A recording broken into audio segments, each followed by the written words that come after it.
Hello friends, welcome to my channel. मैं आज आप लोगों के समक्ष Eklavya model residential school recruitment से संबंधित यानी शिक्षक भर्ती विज्ञापन जारी किया गया है। इसके संदर्भ में कुछ महत्वपूर्ण जानकारी प्रस्तुत कर रहा हूं। और ये शिक्षकों के अलावा टीचिंग स्टाफ और नॉन टीचिंग स्टाफ की भी बहाली इसके माध्यम से होनी है। कुल 23 प्रकार के पद इसके माध्यम से भरे जाने हैं। तो ये 2023 का सबसे बड़ी वैकेंसी या सबसे महत्वपूर्ण अवसर आपके लिए हो सकता है दोस्तों। ये मिनिस्ट्री ऑफ ट्राइबल अफेयर्स के तहत आता है। आप देख लीजिए एकलव्य मॉडल रेसिडेंशियल स्कूल, और इसमें जितनी भी चीज़ें हैं, जितनी भी जानकारी आपको होना चाहिए, उन तमाम जानकारी को मैं इस वीडियो के माध्यम से आप तक पहुँचा रहा हूँ, आप तक शेयर कर रहा हूँ। इसमें देख लीजिएगा, सबसे पहले हम लोग बात कर लेते हैं इसके ये जो ऑनलाइन एप्लीकेशन जो है, सबमिशन ऑफ एप्लीकेशन फॉर्म यानी कि 18/8/2023 तक आप भर सकते हैं। कहने का मतलब ये कब से स्टार्ट होगा ये तो अब तक नहीं दिया है, आप इसको देखते रहिएगा। और मैं आपको बता दूं कि 18/8 से पहले आपको हर हाल में यानी कि वर्तमान समय में इसमें अप्लाई चल रहा है दोस्तों, आप निश्चित रूप से इसको भर दीजिएगा। और 18/8/2023 से पहले आप भर दीजिएगा, यानी 18 अगस्त आप डेडलाइन याद रख लीजिए। 18 अगस्त 2023 से पहले आपको ये वैकेंसीज भर देनी है। इसमें देखिएगा ये कैसे भरा जाएगा, आपके दिमाग में चल रहा है तो ऑनलाइन मोड में ये भरा जाएगा। यदि आप टीजीटी के लिए अप्लाई करते हैं दोस्तों तो आपको 1500 रुपया लगेगा। यदि हॉस्टल वार्डन के लिए अप्लाई करते हैं तो 1000 रुपया लगेगा। और इसमें देखिएगा डाउनलोड फॉर एडमिट कार्ड्स, इसके लिए बाद में नोटिस दिया जाएगा आपको। एग्जाम का भी नोटिस, कब एग्जाम होगी इसके बारे में बाद में बताया जाएगा। लेकिन ड्यूरेशन ऑफ एग्जामिनेशन आप ये जान लीजिए कि जितने भी टीचिंग स्टाफ्स हैं 180 मिनट होगा, और नॉन टीचिंग स्टाफ्स है उसके लिए 150 मिनट 150 मिनट होगा। सेंटर ऑफ एग्जामिनेशन के बारे में तो वो एडमिट कार्ड में आपका दिया रहेगा, आप बिल्कुल चिंता न करें, आपके शहर में ही आपका सेंटर होने वाला है। इसलिए कि करीब करीब सभी शहर में इसका सेंटर बनाया जाता है दोस्तों, ये याद रख लीजिएगा। Declaration of OMR based test result on NESTS website, यानी इसकी वेबसाइट पर इसका रिजल्ट प्रकाशित कर दिया जाएगा। और जो क्वेश्चन होगा, क्वेश्चन की जो होगा उसमें यदि किसी तरह का चैलेंज होगा वो भी आपको ऑनलाइन के थ्रू ही लिया जाएगा। चलिए अब हम लोग देख लेते हैं कि कौन कौन से पोस्ट हैं, कितने कितने पोस्ट हैं। अब देखिएगा इसमें टीजीटी के कुल पोस्ट के बारे में यदि बात कीजिएगा तो 5660 पोस्ट है। हॉस्टल वार्डन जो कि मेल का 335, हॉस्टल वार्डन फीमेल का 334, कुल 6329 पोस्ट के लिए ये रिक्रूटमेंट है। तो एक ह्यूज रिक्रूटमेंट कहा जा सकता है, खास करके जो सीटेट पास हैं उनके लिए एक गोल्डन अपॉर्चुनिटी है दोस्तों, आप इसे याद रख लीजिएगा। अब टीजीटी के लिए देखिएगा ग्रुप बी का पोस्ट है। अब इसमें देख लीजिएगा हिंदी में कुल 606, इंग्लिश में 671, मैथ्स में 686, सोशल स्टडीज़ में 670, साइंस में 678, कुल 3311 पोस्ट है। कैटेगरी वाइज आप यहाँ पर देख सकते हैं दोस्तों। उसके बाद देख लीजिएगा ये ट्रेन ग्रेजुएट टीचर, इसमें बंगाली का 10 है, गुजराती 44, करना ये लैंग्वेज का है तो लैंग्वेज थर्ड लैंग्वेज के लिए आप इतना कुल 652 पोस्ट है, ये भी आप देख सकते हैं। उसके बाद देखिए टीजीटी में मिसलेनियस कैटेगरी भी है, जैसे म्यूजिक है, आर्ट है, पीटी मेल फीमेल अलग करके है, लाइब्रेरियन है, कुल 1697 पोस्ट है। यहाँ भी हुई वैकेंसी आप कह सकते हैं। उसके बाद देखिए नॉन टीचिंग स्टाफ में यदि आप बात कर लीजिएगा, hostel warden 335, hostel warden female में 334, कुल 669 पोस्ट है दोस्तों। उसके बाद हम आगे देख लेते हैं, इसके only Indian citizens are eligible to apply, सिर्फ भारत के जो नागरिक हैं वही लोग इसमें अप्लाई कर सकते हैं।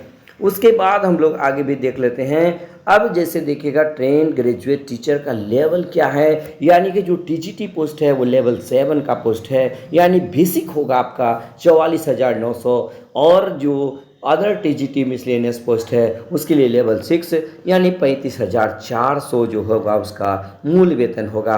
हॉस्टल वार्डन का मूल वेतन 29,200 होगा।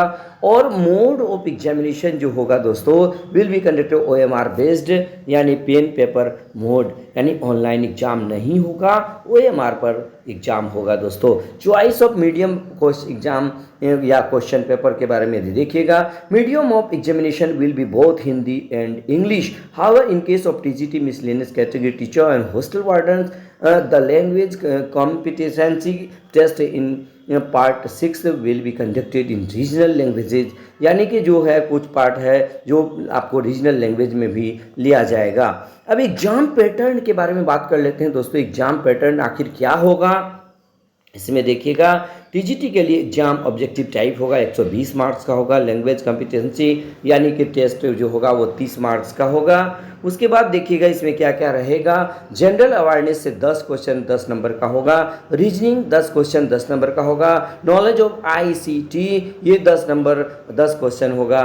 टीचिंग एप्टीट्यूड देखिए 10 नंबर 10 क्वेश्चन होगा। उसके बाद डोमेन नॉलेज सब्जेक्ट स्पेसिफिक की बात यदि की जाए ग्रेजुएट लेवल का तो 80 हो सकता है, मार्क्स भी 80 होगा। टोटल 120 मार्क्स का होगा। और यदि लैंग्वेज होगा थर्ड लैंग्वेज इसमें 30 मार्क्स का होगा।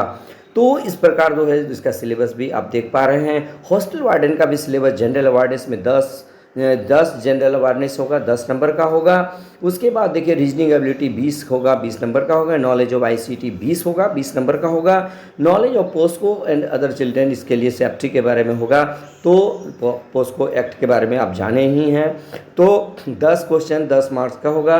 एडमिनिस्ट्रेटिव एप्टीट्यूड 30 यानी 30 नंबर का 30 क्वेश्चन होगा। उसके बाद language competency general Hindi English यानी रीजनल जो होगा वो 30 का होगा, टोटल 120 होगा। मार्किंग स्कीम के बारे में यदि बात किया जाए क्या इसमें नेगेटिव मार्किंग होगा, तो बिल्कुल नेगेटिव मार्किंग होगा। 1 mark shall be awarded for every correct answer. यदि आप करेक्ट आंसर कर लेते हैं तो 1 नंबर मिलेगा।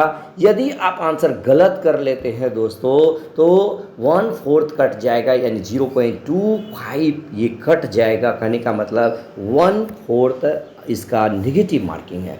Unanswered question will not be given any marks, यानी कि जो क्वेश्चन आपने नहीं बनाया तो उसके लिए ना तो आपको मार्क्स मिलेंगे न ही अंक कटेंगे दोस्तों।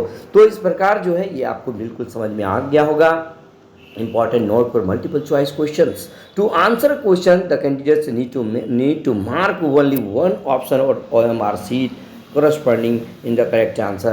यानी कि आपको घबराने की बिल्कुल बात नहीं है। मैं आपको समझा दे रहा हूँ कि जितने ये OMR शीट पर ये एग्जाम होने वाला है और इसमें क्या है कि OMR शीट में जो आपको लगे कि सही आंसर है उसमें आपको टिक लगाना पड़ेगा दोस्तों। OMR को काला करना पड़ेगा जो एप्रोप्रिएट नंबर होगा। उसके बाद जो है इसमें क्या होगा कि इसमें चैलेंज करने की बात होगी। जब आंसर शीट दिया जाएगा उसमें चैलेंज यानी कि पर क्वेश्चन के हिसाब से 1000 रुपया पर क्वेश्चन के हिसाब से यदि आपको लगे कि आपका आंसर गलत है और गलत कर दिया गया है तो आप निश्चित रूप से क्या कीजिएगा, चैलेंज कीजिएगा। जितने क्वेश्चन के लिए चैलेंज कीजिएगा उतना 1000 रुपया आपको खर्च करना पड़ेगा। सिलेबस ऑफ एग्जामिनेशन ये तो लगभग हम लोग देख ही लिए। इंस्ट्रक्शन आप देख सकते हैं। ये टोटल चीज़ आप एक बार पढ़ करके अच्छे से देख लीजिएगा। खास करके सीटेट, खास करके जो जितने भी टीजीटी पे हैं आप लोगों को सीटेट पास करना अनिवार्य है। अब एज हम लोग देख लेते हैं। एलिजिबिलिटी क्राइटेरिया यानी टीजीटी के लिए 35 साल से ज़्यादा नहीं होना चाहिए। उसके बाद देख लीजिएगा और क्या होना चाहिए, टीजीटी के लिए जो है बैचलर्स डिग्री होना चाहिए, साथ ही साथ बीएड का डिग्री होना चाहिए। और ख़ास करके जो पीजीटी है, पीजीटी के लिए जो है क्या होना चाहिए दोस्तों, जो भी सब्जेक्ट से आप भरना चाहते हैं, जिस भी सब्जेक्ट का टीचर बनना चाहते हैं उसमें आपको पीजी करना होगा। पीजी अगर आप किए हुए हैं, बीएड किए हुए हैं तो आप उसके लिए अप्लाई कर सकते हैं। तो इस प्रकार दोस्तों ये एक बहुत बड़ी अपॉर्चुनिटी, गोल्डन अपॉर्चुनिटी है। आप इसको भरिए और आप जो है अच्छे से तैयारी कीजिए, इसको निकालिए और अपने लाइफ को काफ़ी बेहतर बना लीजिए दोस्तों। तो दोस्तों बस याद रखिएगा 18/8 से पहले आपको भर देना है। तो बस आज के वीडियो में इतना ही इन्फॉर्मेशन। धन्यवाद।